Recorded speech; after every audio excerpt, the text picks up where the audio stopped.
In this video, we will talk about primitives in Blender.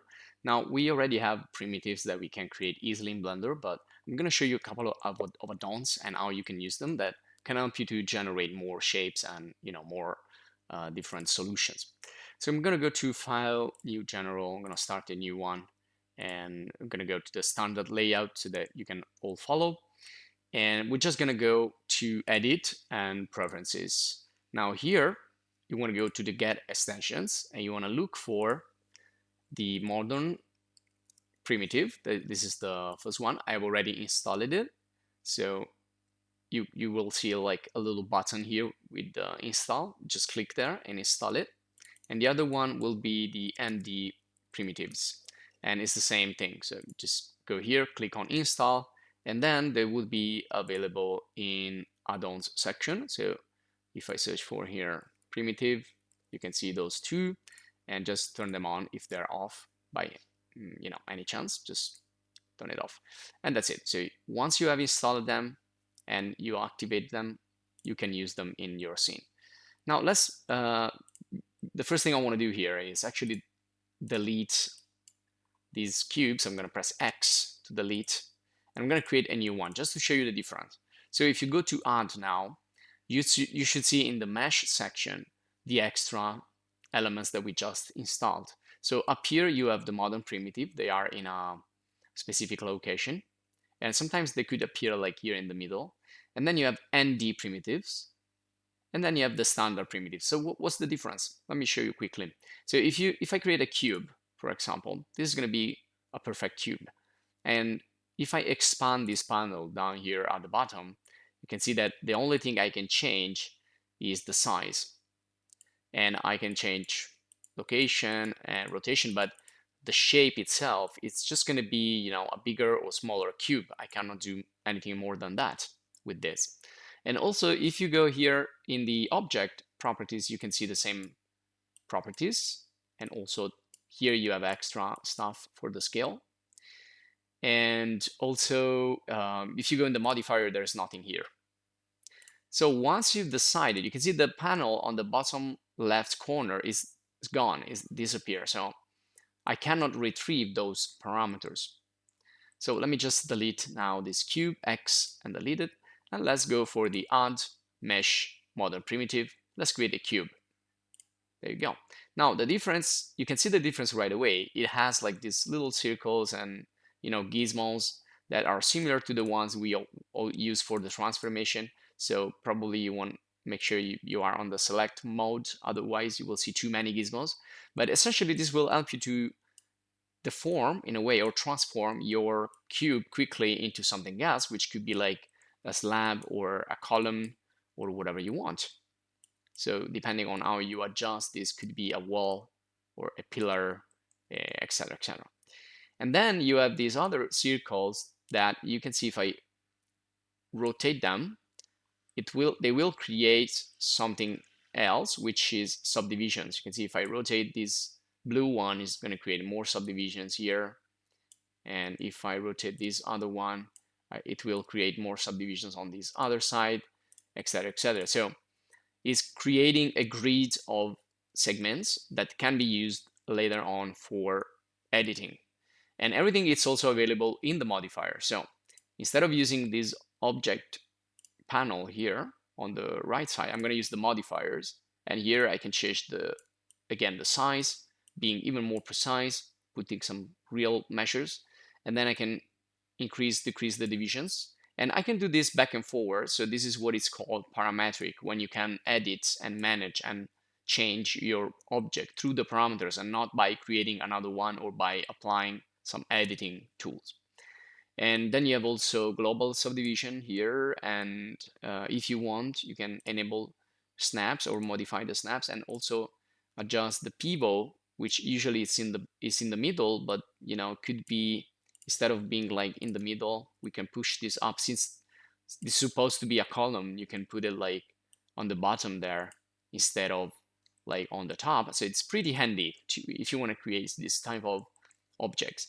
And then you can go to edit mode, but you will visualize the cube because we need to apply first the modifier. So let's go back appear to object mode, let's first go here on the right and apply the modifier and then go back to the edit mode. And now you can see the actual subdivisions that you can use. For example, if I do the face selection here, I can use it.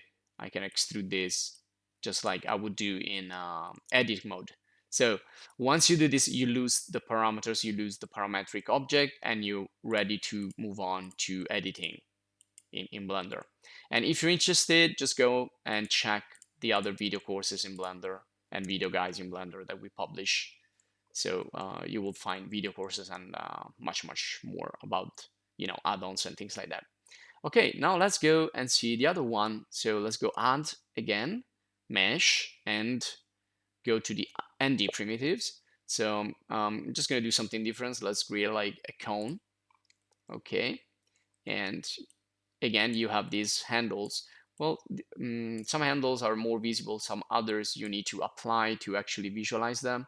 But essentially, we are still modifying here the parameters concerning the radius on the top, the radius on the bottom, the number of subdivisions, and that's it. So let's just apply this. Once it's applied, you should see the subdivisions when you go in edit mode. Unfortunately, I don't know why they're not visible here. Maybe we need to like apply some wireframe visualization. There you go. You can see them right away. And so that's another one. And let's just do something else. Let's go to add, and let's go for the spiral here. Okay, so again, you have possibility here to change the size, and you can enlarge the bottom, the thickness. So every gizmo here represents something, and you just need to go there and test it out and see what it does. But basically, it's going to help you to create more complex shapes rather than the ones that you already have in the standard Blender meshes that are right here. Okay, let me just do a last one. Let's go for the deformable cube. And you can see this one here again. It's another way we can play with the cube object and becomes a box. And again, you have all these other right here. And also you can apply the smooth, which, well, let's do it here, for example. So sometimes you have it, sometimes you don't. Sometimes you need to apply like another modifier. But essentially the smooth is going to make things a little bit more, let me create another cube here, okay. And increase the subdivisions. And again, this is really quick thanks to this. I can use proportional editing here. So if I go to edit mode, oh, sorry, well, let's apply again. Apply. Okay, so now I can move this, and this becomes like, could become with the proportional editing, something soft rather than, let me turn off the snap, rather than something, edgy. And if you don't want that smoothness, you can see it also here. You can change the type of interaction. So if you want like sharp or linear, okay. But in general, if you want to apply the smoothness and it's not visible here because we are not in edit, you can just add a smooth from here, or you can just right click and do shade smooth or shade flat if you want to see the segments. So also here, shade flat. And let me turn off the wireframe so you can see this better. So this is shade flat. And well, it doesn't do anything here because you need to apply again. So shade flat and shade all smooth. So that's the difference. But again, these topics are covered in the Blender video courses. So if you're interested, just go there and check them out. And remember also to turn off the proportional editing once you're finished. So if you want to know more about Blender, about all these additional tools, you can subscribe to the channel to stay updated. If you want to support us, if you want to help us creating more content, please join the channel as a supporter. Thanks for watching and see you in the next.